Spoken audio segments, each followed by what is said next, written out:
Welcome my YouTube channel. आज सभी का आपका स्वागत। आज की क्लास नंबर सिस्टम नए चैप्टर से शुरुआत होने वाली है और सभी की डिमांड थी इसी चैप्टर के लिए। यह चैप्टर सर्वप्रथम कहना था, इसलिए आज चैप्टर को इसका शुभारंभ किया जाता है। नंबर सिस्टम का रोल ही बहुत महत्वपूर्ण होता है मैथमेटिक्स सब्जेक्ट में। कहीं से भी चैप्टर आप मैथमेटिक्स में चालू करिए, आप मैथमेटिक्स का नंबर सिस्टम आपका चैप्टर बहुत ही लंबा प्रोसेसिंग होने वाला है, जिसमें नंबर सिस्टम में आप अनेक प्रकार की जानकारी एवं डिटेल के रूप में मेरे से प्राप्त कर पाओगे। आपको हर एक प्रत्येक चीज के को बहुत ही जटिल की संख्याओं को सरल रूप में किस प्रकार से किए इनके अनेक प्रकार की विधियां आपको मैं बताऊंगा। तो मैं आपको सबसे पहले नंबर सिस्टम की जो भी आपकी क्लास होने वाली है उसके अंतर्गत बताऊंगा। यदि आप चैनल के ऊपर फर्स्ट बार हो तो आप लाइक और शेयर कमेंट कीजिए, बेल आइकन दबाइए, सब्सक्राइब भी कीजिए। हाँ मैं ये वादा करता हूँ कि जो भी मैं यहाँ पढ़ाऊंगा जीरो से लेकर बेसिक पूर्ण रूप से हर कॉन्सेप्ट आपको क्लियर करवा के रहूँगा। जहाँ से मैं किसी प्रकार से किसी क्षेत्र से और कंपटीशन में क्वेश्चन पढ़ते हैं वो अनेक प्रकार के क्वेश्चन में आपको डिलीवर कराऊंगा। तो आपका इसी प्रकार से सपोर्ट बने रहे,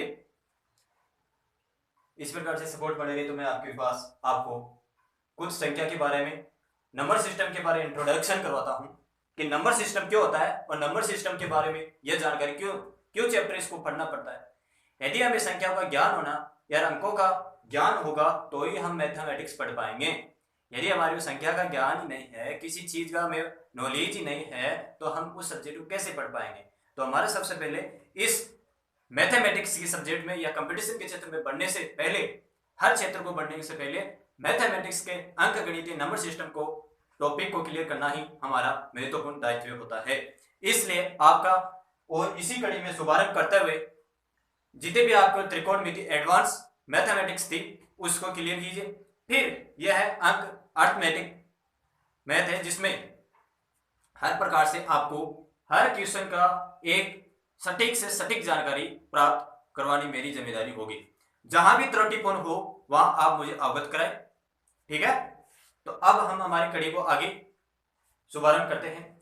सबसे पहले मैं आपको पूछूं कि नंबर सिस्टम को हमें इसलिए जरूरत पड़ी, हमें संख्याओं का ज्ञान होना, संख्याओं के साथ खेलना, यही हमारे सबसे महत्वपूर्ण कड़ी रही है।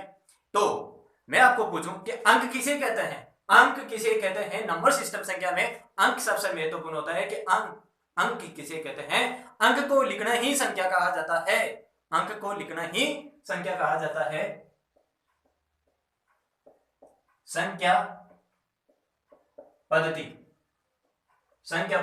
अंक को लिखना ही संख्या पद्धति कहा जाता है, मतलब संख्या कहा जाता है। पद्धति यानी सिस्टमेटिक तरीके से जचाना, उस संख्याओं के साथ किस प्रकार से खेला जा सकता है, यही इसका नाम पद्धति कहलाता है। तो मैं आपको बताऊं कि किसी संख्या को लिखने के लिए अंकों की आवश्यकता पड़ती है। भाई किसी संख्या को लिखने के लिए अंकों की आवश्यकता पड़ती है ना। इसी प्रकार भाई कोई संख्या है, किसी संख्या को लिखने के लिए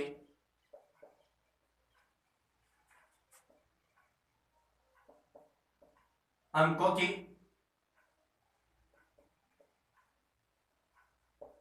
आवश्यकता पड़ती है, ठीक है।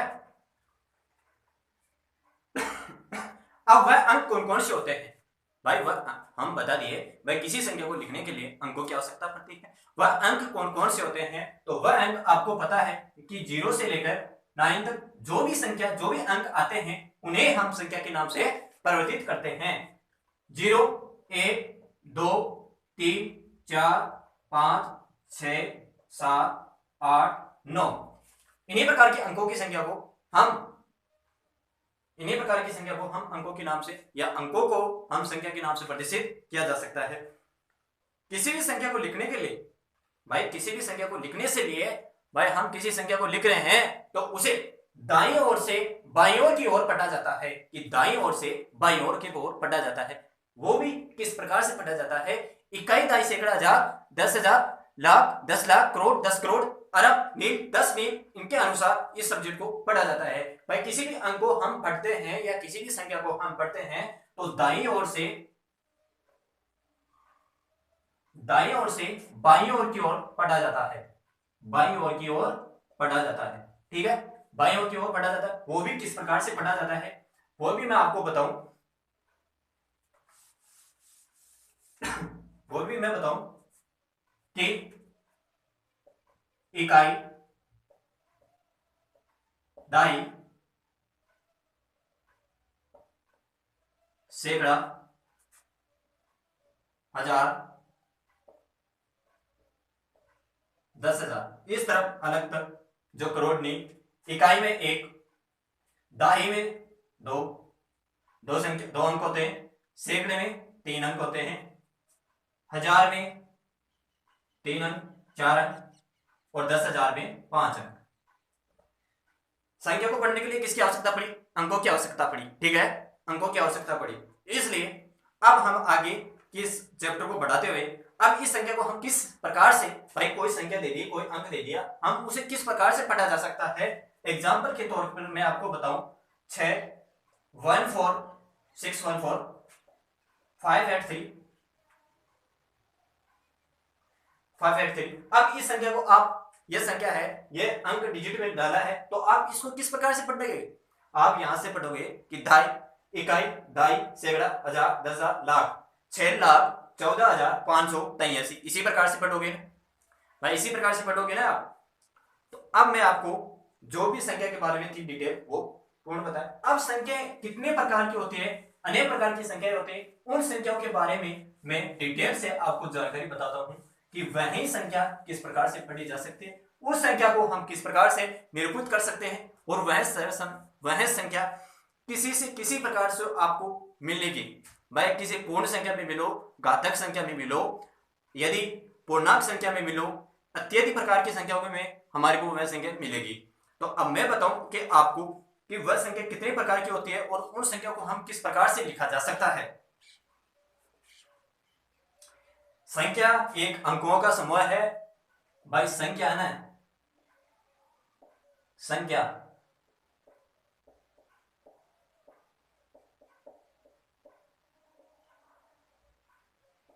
ग्रुप ऑफ डिजिट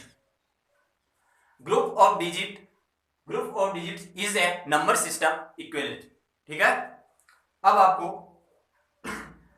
कुछ ऐसे महत्वपूर्ण या फैक्ट्स बताता हूं जिसमें आप हर तरीके से पूर्ण रूप से आप जटिल संख्याओं को, जटिल संख्या, जटिल से जटिल इकाइयों को आप सरल इकाई में या सरल इक्वेशन को कर सकते हो। जैसे मैं आपको बताऊं, आपने नाम सुना होगा कि पूर्ण संख्या है, पूर्ण संख्या वह अपने आप में नाम बता रहा है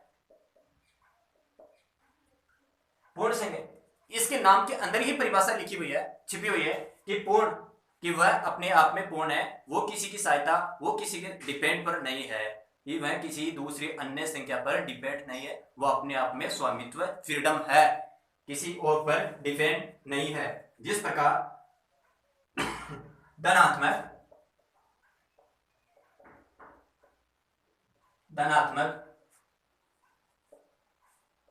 10 पूर्णांक संख्याएं होती है। अब वह धनात्मक 10 पूर्णांक संख्या कौन सी होती है, वह धनात्मक 10 पूर्णांक संख्या वह होती है जो आपके पास, जो मैंने सर्वप्रथम अंक के बारे में जानकारी दी थी कि वह अंक कहलाता है। जिस प्रकार 0, 1, 2, 3, 4, 5, 6, 7, 8, 9, यही 10 धनात्मक संख्याएं हैं, यही 10 धनात्मक संख्याएं हैं, यही 10 धनात्मक संख्याएं हैं। अब इन पूर्ण संख्याओं के अनेक रूप है। भाई इन पूर्ण संख्याओं के अनेक रूप है। ये पूर्ण संख्याएं हो तो गई, लेकिन ये पूर्ण संख्या अनेक अनेक भागों में बटी हुई है कि इन संख्याओं को माइनस आ जाए तो क्या कहते हैं, पॉजिटिव में रहे तो वो क्या कहते हैं, अगर वह 0 से प्रारंभ हो जाए तो उस संख्या को क्या कहें, यदि वह संख्या है नेगेटिव से स्टार्ट होकर पॉजिटिव में जाए तो उस संख्या को किस प्रकार से प्रदर्शित करें। यदि वह संख्या कोई जीरो से होकर अनंत तक जाए तो उस संख्या को हम किस प्रकार से निर्देशित कर सकते हैं। अनेक प्रकार की चरणों में इस संख्या को डिवाइडेड किया गया है। वह चरण आपको मैं बताता हूं कि वह किस प्रकार से आपको प्रदर्शित किया गया है।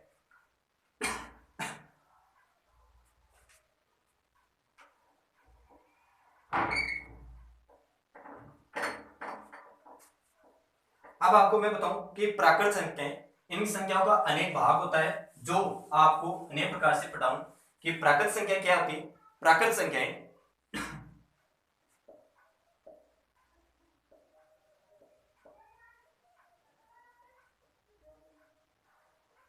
प्राकृत संख्या वह संख्या होती है जो अपने आप में एक डिजिट से प्रारंभ होकर अनंत संख्याओं तक टिकी रहती है, जिसमें किसी भी प्रकार का रोल या किसी भी प्रकार की नेगेटिव या पॉजिटिव का साइड इफेक्ट नहीं पड़ता है, न किसी भी प्रकार का जीरो या इत्यादि संख्याओं से शुरू नहीं होता है। वह संख्याएं केवल आपको मैं बताऊं प्राकृतिक संख्याएं जिनसे वस्तुओं की गणना की जाए। भाई जिससे वस्तु की गणना की जाए। अब प्राकृत संख्या को मैं पूर्ण रूप से आपको व्याख्या करता हूं कि जिससे प्राकृत संख्याओं का व्याख्याओं की गणना की जाए। अब वह गणना हम जानते हैं कि किसी भी संख्या या किसी भी वस्तु की गणना की जाती है वो नेगेटिव में तो नहीं की जाती और ना किसी भूतकाल में की जा सकती है और ना किसी अनंत तक की जा सकती है। वह हमेशा गणना पॉजिटिव संख्या में ही की जाती है।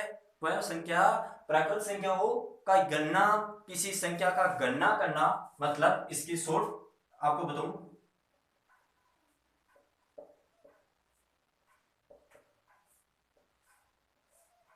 किसी संख्याओं की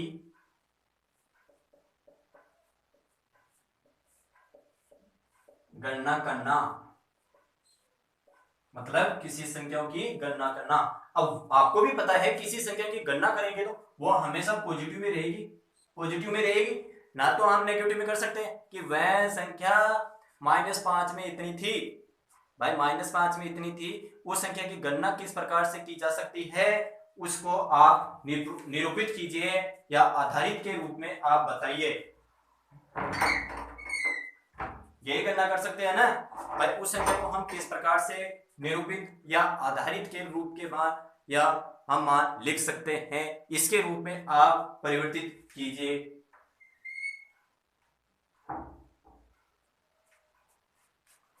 प्राकृत संख्याएं हमेशा पॉजिटिव से लेकर 1 से 2 3 4 5 6 अनंत तक स्टार्ट होती है। 1 से लेकर अनंत तक शुरुआत रहती है इस प्राकृत संख्याओं की जो हमेशा धन, पूर्णांक और प्राकृत संख्या भी कहलाती है। अब यहां 3 फैक्ट निकल के आते हैं कि क्या शून्य प्राकृत संख्या है। बिल्कुल शून्य प्राकृत संख्या नहीं है। यह महत्वपूर्ण कंपटीशन के हर क्षेत्र में पूछा जाता है कि क्या आपको एग्जाम्पल देकर पूछ लिया जाता है कि 0 प्राकृत संख्या है, तो मैंने आपको आंसर दिया कि 0 कोई नेचुरल संख्या नहीं है। नेचुरल नंबर नहीं है। 0 कोई नेचुरल नंबर नहीं है। क्या कोई भी ऋणात्मक प्राकृत संख्या हो सकती है? नहीं, कोई भी प्राकृत संख्या है, कोई भी नंबर नेचुरल नंबर नेगेटिव नहीं हो सकती।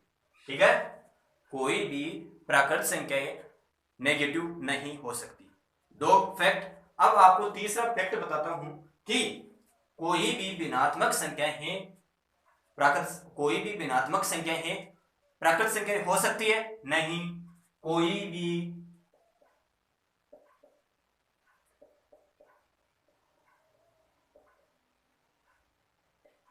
भिन्नात्मक संख्याएं प्राकृत संख्याएं हो सकती है? नहीं हो सकती।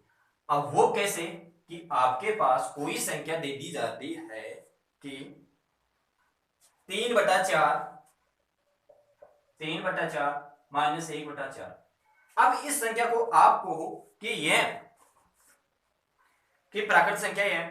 मैं कहता हूं कि यह प्राकृत संख्या है किस प्रकार से, आप किसी संख्या जो अपने आप में पूर्ण नहीं है, वह संख्या अपने आप में स्वामित्व नहीं रखती है, वह किसी दूसरी संख्या पर डिजिट कर वो प्रभाव पर डिपेंड रहती है। अब ये बताओ मुझे आप कि यहां कि 3/4 मतलब एक में से भी 25% कम है इसका भाग। 25 भाई एक प्राकृत संख्या पूर्ण होने के कारण यहाँ 3/4 भाई 25% कम है इसका। 25% कम होने की वजह भाई 25% कम होने की वजह क्या यह नेचुरल संख्या हो सकती है? नहीं हो सकती है ना। तो इसलिए मेरा कहना है, अब ये मान लो देखो नेगेटिव संख्या है। अब नेगेटिव तो मैंने पहले बताया था कि कोई भी ऋणात्मक संख्या प्राकृतिक संख्या नहीं हो सकती, तो यहाँ ये कट हो गई। और जो भी ऋणात्मक संख्या है वो कभी प्राकृतिक संख्या नहीं हो सकती। किसी संख्या का भाग देने पर क्या कट पाती है?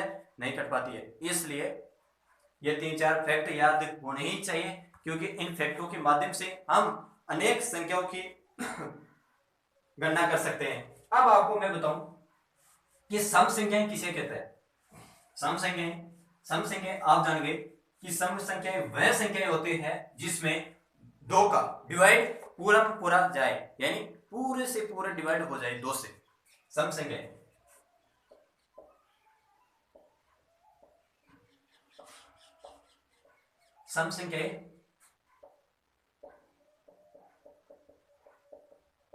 Divide done will be equal to number 2 digits. ठीक है,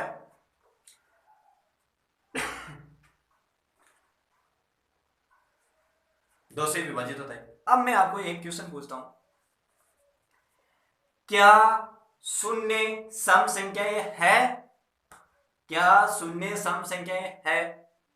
नहीं। जीरो है ना, मतलब जीरो शून्य कोई सम संख्या नहीं है, कोई सम संख्या नहीं है। अब वो बताऊं मैं कैसे, कि आप किसी जीरो के अंतर्गत भाग दीजिए, अनंत आएगा।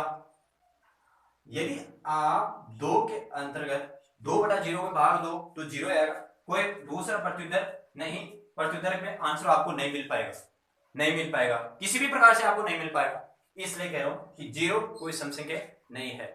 अब आपकी नेक्स्ट कड़ी के अंतर्गत चलता हूं। अब आपकी नेक्स्ट कड़ी विषम संख्या, ऐसी संख्या जिसमें दो का डिवाइड ना जाता हो वह विषम संख्या कहलाती है। अब विषम संख्या के अनुसार जैसे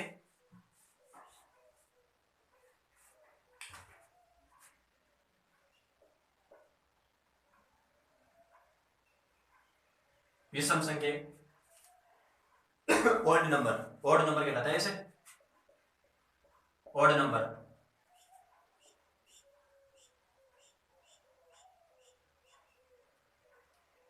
जो दो से विभाजित नहीं हो, जो दो से डिवाइड ना हो, दो से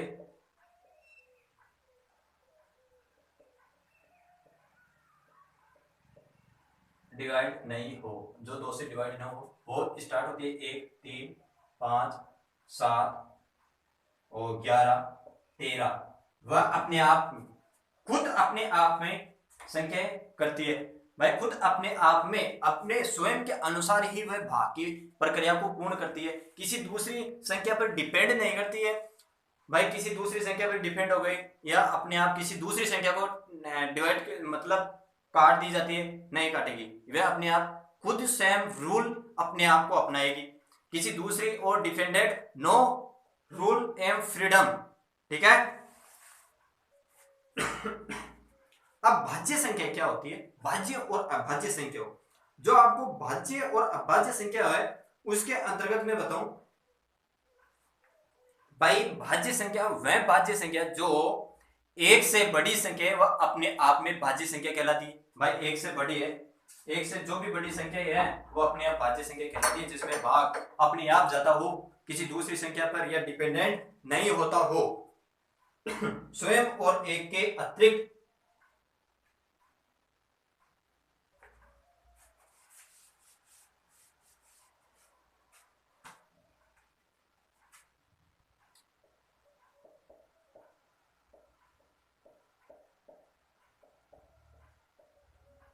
भाज्य संख्या होगा, अब देखो भाई 100 तो बड़ी होनी चाहिए, ठीक है, 1 से बड़ी होनी चाहिए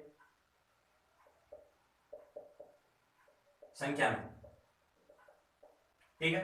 दूसरी चीज आपको बताऊं कि वह एक तो अपने आप में विभाजित हो,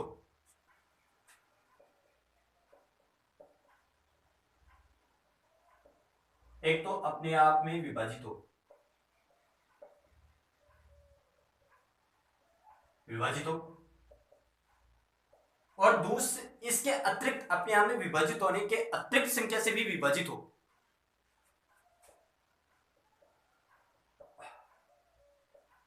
अतिरिक्त संख्या से भी विभाजित हो, अतिरिक्त संख्या से भी विभाजित हो। अब वह कैसे, जैसे 4, 6, 8, 10, 12 अनंत, ठीक है, 4, 6, 8, 10, 12, क्या दो संख्या भाज्य है? नहीं, दो संख्या है भाई, जो भी मैंने आपको यहां दो छोड़ा है कि ये दो, भाई दो भाज्य संख्या है क्या? नहीं है, दो भाज्य संख्या नहीं है, क्योंकि वह अपने आप किसी और से नहीं, वह अपने आप में भी कट पाती है और किसी दूसरे से, प्रत्येक के साथ वह कट पाती है। मैंने बोला कि एक तो किसी दूसरी संख्या से कटे, ठीक है, एक से अतिरिक्त संख्या से भी कटे, भाई एक तो अपने आप में कटे, एक दूसरी संख्या से भी कटे, यही ना बोला ना मैं।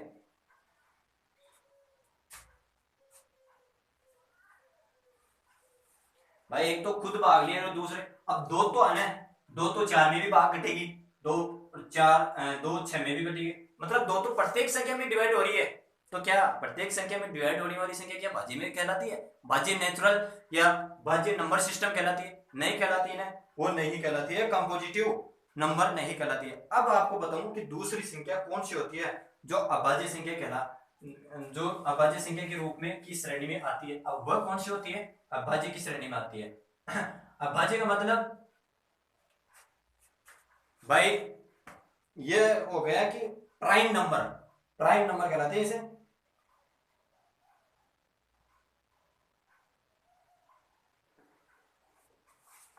Prime number.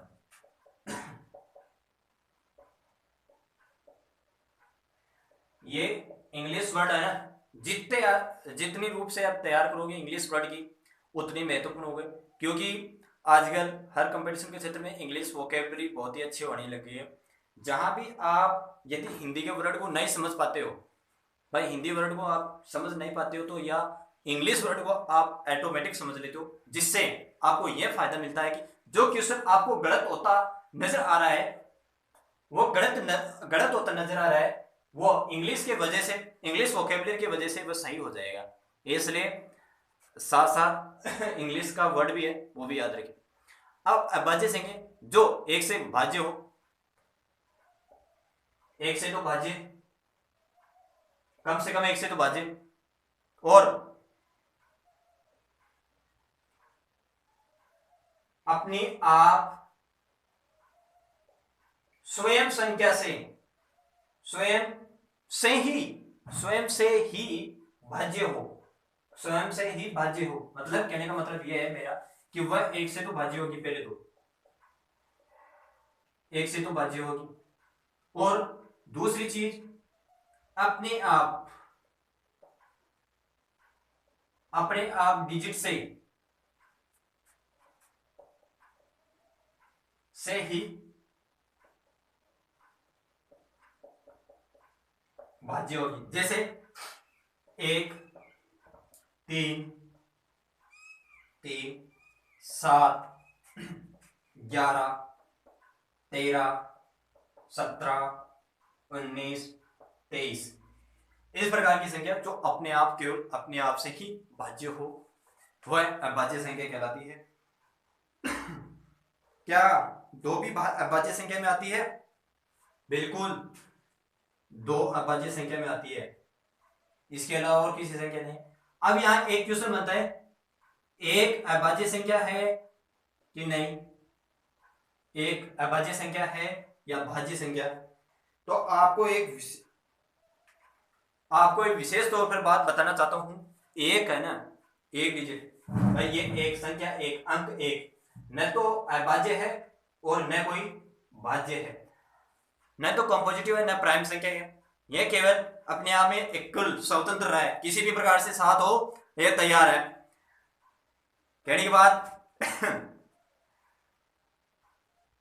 किसी भी स्वामी या प्रोग्राम में हो, किसी का एक बंदे का कार्ड आया, मैं एक बंदे का आया भी, आप जाओ तो दोस्तपन है तो क्या यार तेरे साथ है, चल मैं भी चलता हूं। वो बात है कि दो के साथ एक फ्री, दो के साथ एक फ्री। तो ये बात है कि एक डिजिट भी हमेशा किसी के साथ हो, भाज्य भी जाएगी भाज्य भी जाएगी, मतलब हर जगह अपनी पंचायती फैलाती रहेगा भाई, हर जगह मैं अपने आप पंचायती फैलाऊं। इस प्रकार वो कहते हैं कि टांगड़ा फसाना, हर जगह अपनी टांगड़ी को फसाना और अपनी बात का अहम मुद्दा रखना, उसी ही से ही एक अभाज्य और अभाज्य, मतलब किसी के घाट का न रहना, घर के घाट का भी न रहना, गंडकी घाट की भी न रहना, ऐसी संख्या है डिजिटों। तो इसी प्रकार मैं कह रहा हूं कि आप नंबर सिस्टम में आप संख्या के साथ खेलना सीखो भाई, नंबरों के साथ आप खेलना सीखो। इसी प्रकार से आप एक नंबर से संख्या से खेलते जाओगे तो हर एक प्रकार के आप नंबर सिस्टम की जो भी इक्वाई यूनिट है, किसी भी प्रकार की यूनिट है, आप अपने आप स्वतंत्र होते जाएगा। तो मेरा क्या कहना यही है, जो भी मैं यहाँ क्लास ले रहा हूँ, जो भी मैं ये क्लास ले रहा हूँ, आपको सरल से जीरो से बेसिक लेवल से उठा रहा हूँ और टॉप लेवल ले जाकर मैं छोड़ूंगा, ये मैं गारंटी के वादे के साथ कर रहा हूँ। ठीक है, आप तो बस संख्याओं के साथ खेलना सीखो और हमारा काम होता रहेगा। अब आपको मैं बताऊं परिमेय संख्या क्या कहलाती है, रेशनल नंबर। भाई परिमेय संख्या होती क्या है और परिमेय संख्या होती कैसी है और कैसी नहीं, वो आपको बताइए। वह संख्या आप बताइए।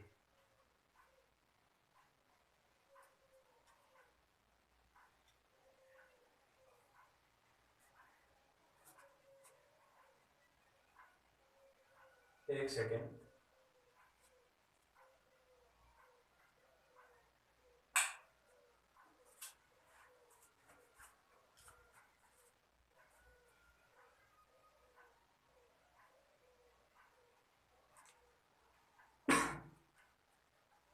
लाइट का हो रहा है थोड़ा प्रकाश, थोड़ा सा कम कर देता हूँ इसको मैं।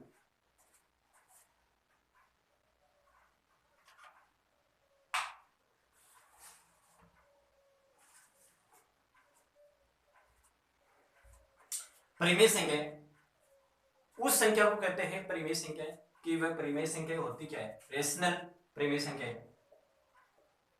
अब इसमें भी दो संख्याएं होती है, परिमेय संख्या क्या होती है, अपरिमेय संख्या क्या होती है। तो परिमेय संख्या वह संख्या होती है जहां P बटा Q के रूप में लिखा जाए, P बटा Q के रूप में लिखा जाए। अब P बटा Q के रूप में किस प्रकार से लिखा जाए, भाई कोई संख्या Q है वो P से, मतलब Q संख्या है जो P से डिवाइड हो, P संख्या है, सॉरी P संख्या है जो Q से हमेशा डिवाइड होनी चाहिए, वह संख्या परिमेय संख्या कहलाती है। क्या मैं आपको एक उदाहरण के तौर पर बताता हूं कि पाई बटा पाई एक परिमेय संख्या है या नहीं। पाई एक परिमेय संख्या नहीं है, बट कि 22 बटा 7 यह एक परिमेय संख्या है, यह एक परिमेय संख्या है, जबकि पाई कोई परिमेय संख्या रेशनल नंबर नहीं है।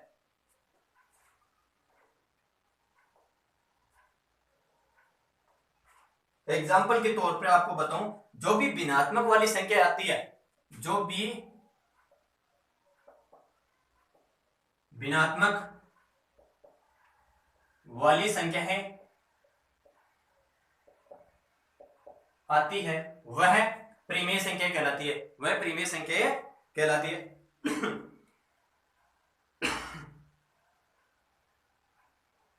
और एक विशेष कंडीशन, भाई मैंने तो यह बताया कि P डिवाइड बाय Q होनी चाहिए।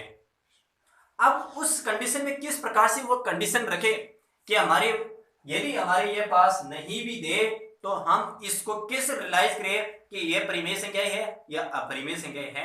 उस असावधानी पूर्वक से बचने के लिए, उस घटना से बचने के लिए मैं आपको एक चीज बताता हूं कि हंस व हर, कि हंस व हर दोनों क्या हो, पूर्णांक हो, कि हंस व हर क्या हो, पूर्णांक हो।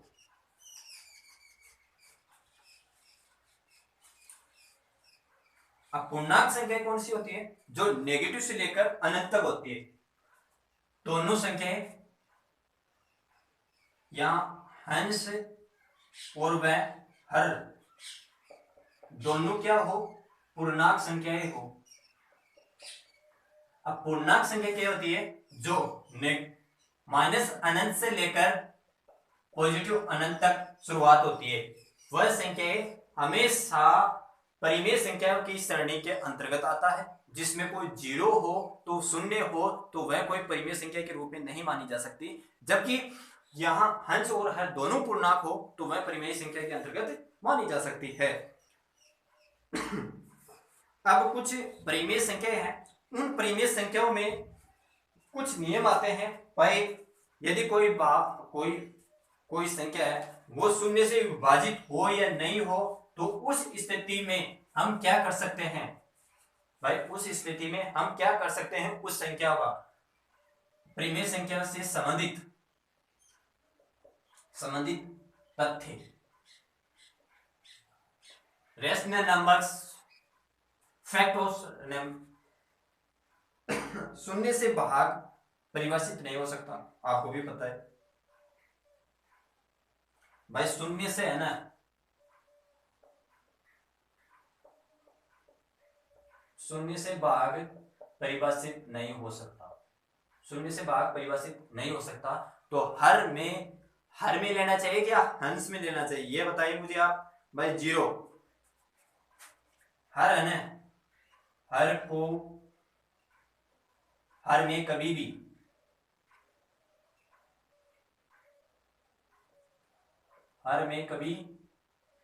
भी जीरो नहीं लेना चाहिए।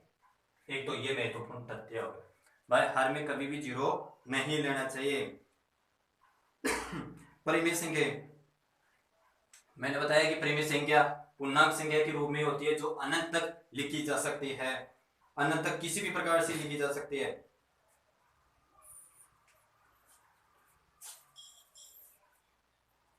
भाई प्रत्येक परिमेय संख्या, और एक और बात आती है कि प्रत्येक पूर्णांक संख्या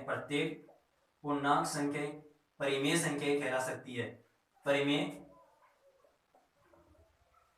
संख्या कहलाती है।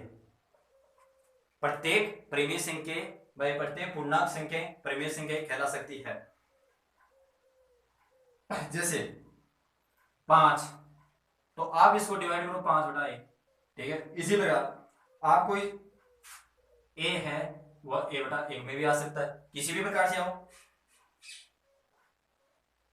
और एक बात महत्वपूर्ण, यहां कोई नेगेटिव कोई पॉजिटिव का रोल नहीं होता है। आप नेगेटिव में भी संख्या ले सकते हो, आप पॉजिटिव के अंतर्गत भी संख्या ले सकते हो। यहाँ कोई डिफरेंट नहीं रहता है, अपने आप पर डिपेंड नहीं रहता है कि साइन परिवर्तित करे या नहीं परिवर्तित करे, उसमें कोई आपकी बाध्यता नहीं होती है। किसी भी प्रकार की संख्या लो। मैंने तो यह शुरुआत में की थी कि माइनस अनंत से लेकर पॉजिटिव अनंत तक वह संख्या हो सकती है। भाई माइनस अनंत से लेकर पॉजिटिव अनंत तक संख्या हो सकती है रेशनल नंबर में। अब आपको बताऊं कि अपरिमेय संख्या इरेशनल नंबर क्या होती है। हाँ, अब अपरिमेय संख्या जो p/q के रूप में व्यक्त न की जाए, भाई p/q के रूप में व्यक्त न की जाए, परिमेय तो बता दें।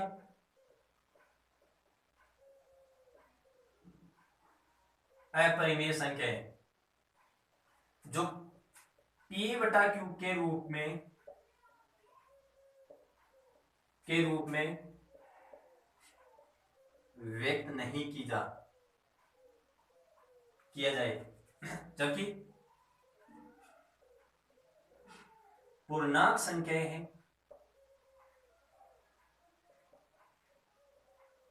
अपरिमेय संख्याएं हो सकती है, हो सकती है, ठीक है, अपरिमेय संख्याएं हो सकती है। अब जैसे मैं आपको बताऊं पी और क्यू दोनों पूर्णांक है, हो सकते हैं, लेकिन पी बटा क्यू वाई पूर्णांक नहीं हो सकते। पाई, क्या पाई अपरिमेय संख्या है? बिल्कुल पाई अपरिमेय संख्या है। जहां भी गलती हुई वहां पर पी एक अपरिमेय संख्या है, यहां पाई एक अपरिमेय संख्या है। पाई एक अपरिमेय संख्या है, पाई एक अपरिमेय संख्या है, जबकि 22/7 परिमेय संख्या है, क्योंकि वह पी बटा क्यू बाई क्यू में के रूप में लिखा जा सकता है, क्यू के रूप में लिखा जा सकता है।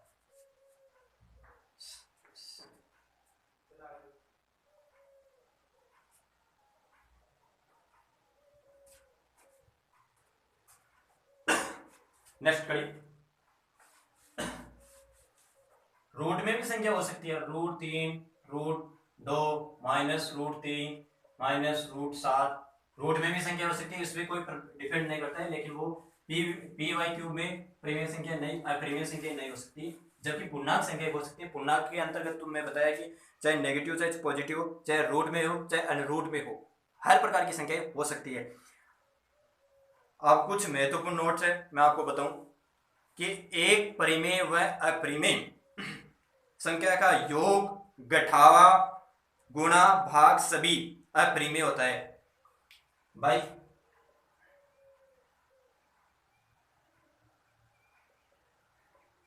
एक परिमेय प्लस अपरिमेय में संख्याओं का जोड़, घटाव, मल्टीप्लाई और डिवाइड, यह हमेशा अपरिमेय संख्याओं के अंतर्गत होता है, यानी फाइनल रिजल्ट अपरिमेय संख्याओं के रूप में मिल पाता है। अब 22/7 में आपको बता दें कि एक परिमेय संख्या है, जबकि पाई एक अपरिमेय संख्या है। इसी एक प्रकार आगे कड़ी को चलाते हुए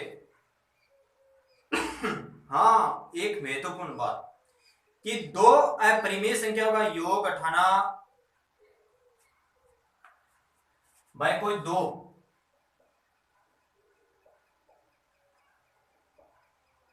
अपरिमेय संख्याएं हैं, उनका घटावा, जोड़, घटावा, मल्टीप्लाई, गुणा होना अपरिमेय के अपरिमेय होना बाय फाइनल रिजल्ट का भागफल का अपरिमेय होना आवश्यक नहीं है, होना आवश्यक नहीं है, आवश्यक नहीं है। अब जैसे दशमलव संख्या आती है, दशमलव संख्या अनेक प्रकार की संख्याओं को डिजिटों के रूप में विभाजित होती है। भाई वह डिजिट है, उस डिजिट को हम किस प्रकार से डिवाइड करें और किस प्रकार से डिजिट ना करें, वह भी संख्या रूप में आती है ना। भाई किस प्रकार से उस संख्या का विस्तार किया जाए, भाई किस संख्या से किस संख्या से उस संख्या का विस्तार करना चाहिए या नहीं करना चाहिए।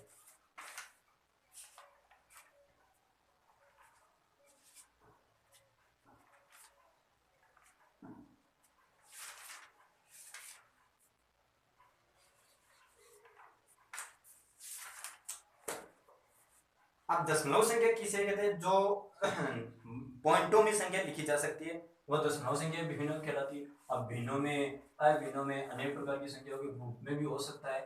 अब कुछ आज मैं अनेक प्रकार की संख्याओं के बारे में बात करता हूँ, जिसमें अनेक प्रकार की संख्या हो सकती है। वह संख्या किस प्रकार से हो सकती है और वह किस प्रकार से संख्या न हो सकती है। जब यह डाटा मतलब बेसिक जानकारी हमारी क्लियर हो जाएगी तो आगे हम अनेक प्रकार की संख्या का यह डिजिट होगा अनुसरण करेंगे या अध्ययन करेंगे तो उसमें आपको दिक्कत ना पड़ेगी। भाई परिमेय संख्या क्या होती है, अपरिमेय संख्या क्या होती है, पूर्णांक संख्या क्या होती है, इंटीजर संख्या क्या होती है, नॉन इंटीजर क्या होती है, इस प्रकार की रेशनल, नॉन रेशनल, नेचुरल इत्यादि संख्याओं भाई किस प्रकार की होती है। तो आज की क्लास महत्वपूर्ण इंट्रोडक्शन भी है, साथ साथ कुछ रूल नियम भी फॉलो करते हैं। अब दशमलव संख्याओं के बारे में, डेसिमल नंबर्स।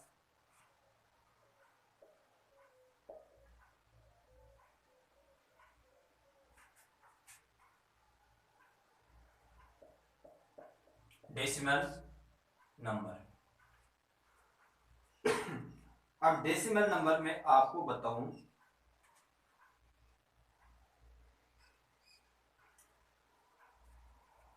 कोई संख्या है 1.42, यहां पॉइंट लगा, इस पॉइंट को हम दशमलव के रूप में जानते हैं। यदि इस संख्या को हम 142/100 लिखे, क्या इस संख्या को हम दशमलव संख्या के रूप या दशमलव संख्या की श्रेणी में दे सकते हैं? इस रूप में p/q के रूप में लिखी हुई है। अब p/q आ गई, p/q आ गई, क्या दे सकते? नहीं दे सकते। जबकि लेकिन दशमलव संख्या को हम परिमेय संख्या के रूप में दे सकते हैं। अब इसी प्रकार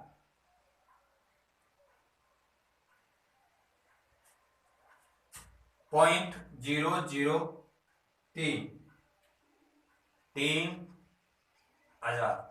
मतलब मेरे कहने का अर्थ है, जो भी आप दशमलव संख्या लिखते हो, जो भी आप दशमलव संख्या, नियत दशमलव संख्या लिखते हो, वह हमेशा परिमेय संख्या कहलाती है।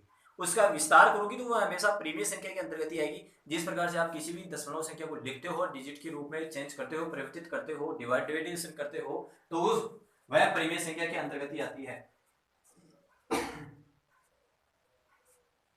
और किसी भी प्रकार की इनमें तो आवर्ती भी होती है भाई, अनेक प्रकार की आवर्ती भी हो सकती है भाई। किस प्रकार से आवर्ती होती है आपको मैं बताऊं, 1.424242, ये अनेक प्रकार की डेसिमल होती है, तो इसे हम दशमलव पुनरावर्ती आवर्ती दशमलव के रूप से जाना जाता है, के रूप में जानते हैं, आवर्ती दशमलव के रूप में जानते हैं।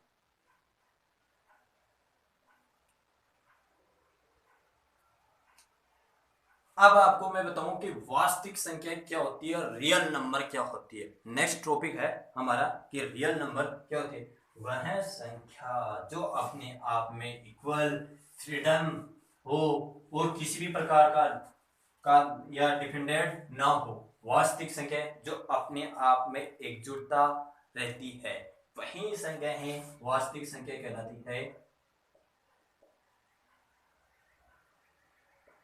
वास्तविक संख्या, वास्तविक संख्या किसे कहते हैं? रियल नंबर या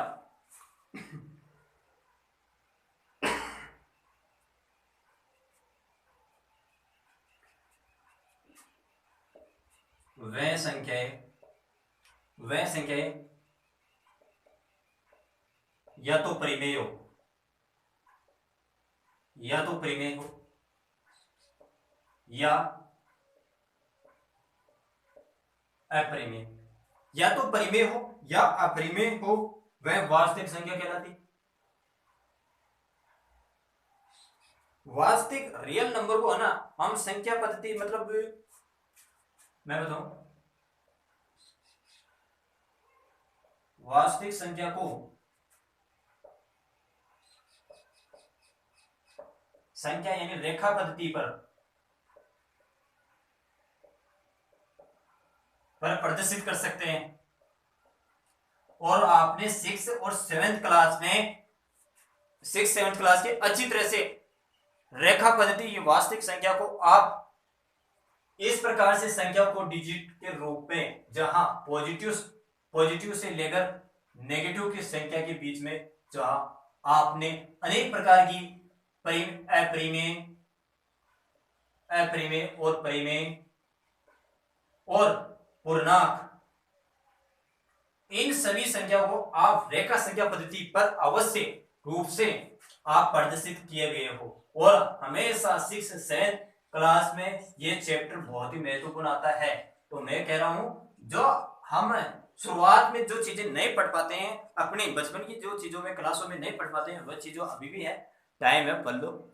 फिर आप कहोगे बचपन भी निकल गया, कंपटीशन की दौर भी निकल गया, और कहोगे अब तो यार हमारे पास तो कुछ नहीं है, बेरोजगार है, बेरोजगार भत्ता उठाओ और काम निकालो बस। तो भाई मेरा कहना तो ये भी है, बेरोजगार भत्ता भी नहीं मिलेगा, बेरोजगार भत्ता भी नहीं मिलेगा अगर 2 साल तक ये ऐसा ही रहा। वास्तविक संख्या किसी भी प्रकार से हो सकती है, रूट में भी हो सकती है वह संख्या, root, under root 2, under root 8, under root 6। भाई उसमें डिपेंड नहीं करता है कि वह परिमेय संख्या है वह अपरिमेय संख्या है।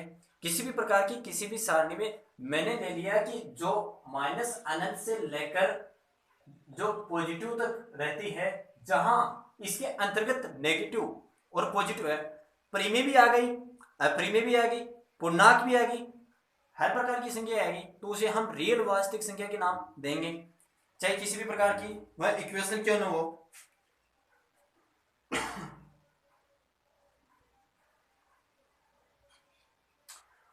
अब एक बात और बताऊं कि किसी भी प्रकार की यदि कोई संख्या पूर्ण घन नहीं हो, यदि पूर्ण धनात्मक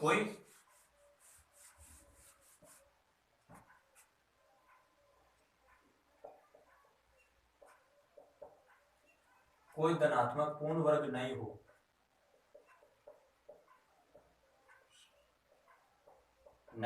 तो वह अपरिमेय संख्या के अंतर्गत आती है।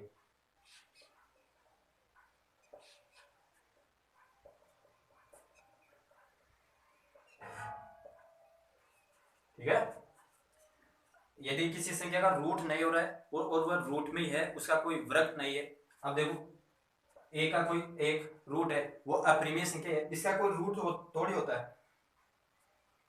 अब रूट 14, रूट 11, इसका कोई पूर्ण वर्ग नहीं है पॉजिटिव के अंतर्गत। अब कुछ महत्वपूर्ण बातें बताऊं। किसी संख्या का योगात्मक प्रतिलोम, भाई कोई किसी संख्या है उसका योगात्मक प्रतिलोम किस प्रकार से हो सकता है।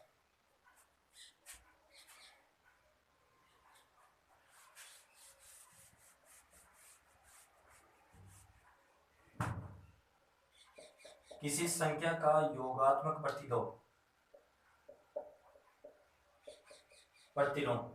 भाई ये कोई पॉजिटिव संख्या है, इसका नेगेटिव चिन्ह परिवर्तित कर सकता है।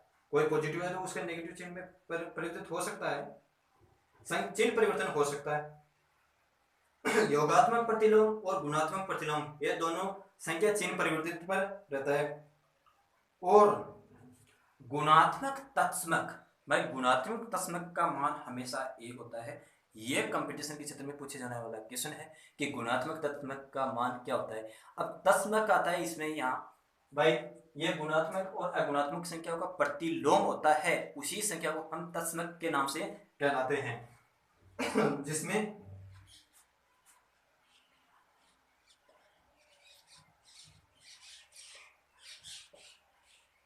का मान 1 होता है हमेशा के लिए। मल्टीप्लिकेटिव आइडेंटिफायर, संख्या एक न तो भाज्य और न अभाज्य, यह आपको पहले बता चुका हूं। 1 और 100 के बीच में हमेशा 25 संख्याएं भाज्य होती है, 1 से 100 तक। भाई 1 से 100 तक संख्या है, उसके अंतर्गत 1 से 100 तक के बीच में 25 अभाज्य संख्या होती है। कुछ मूलभूत जानकारी थी वो इंट्रोडक्शन के रूप में आपको दिया। आज की क्लास को मैं यहीं विराम करता हूं, और कल वाली क्लास में इससे अलग रूप संख्याओं के बारे में किस प्रकार से पढ़ा जा सकता है और संख्याओं के बारे में नहीं पढ़ा जा सकता है इत्यादि जानकारी मैं आपको कल वाले लेक्चर में दूंगा। हाँ, आप लेक्चर में या क्लास मेरी क्लास पहली फर्स्ट बार ले रहे हो तो आप चैनल को लाइक और सब्सक्राइब कीजिए। और मैं यहाँ गारंटी के दावे के साथ कह रहा हूँ कि इस चैनल पर आपको जीरो से जीरो हर चीज़ पढ़ाई जाएगी, जो आप हर यूट्यूब चैनल पर ढूंढने की आवश्यकता नहीं होगी। यदि टाइम लंबा जा सकता है, लेकिन हर संख्या मैं क्लियर करवाऊंगा, उससे मैं आपकी गारंटी के साथ विश्वास के साथ धोखेधड़ी नहीं करूँगा। जो भी आपकी इंक्वायरी होगी और कोई भी त्रुटिपूर्ण दोष पाया जाता है तो आप मुझे अवगत कराएं। जय हिंद।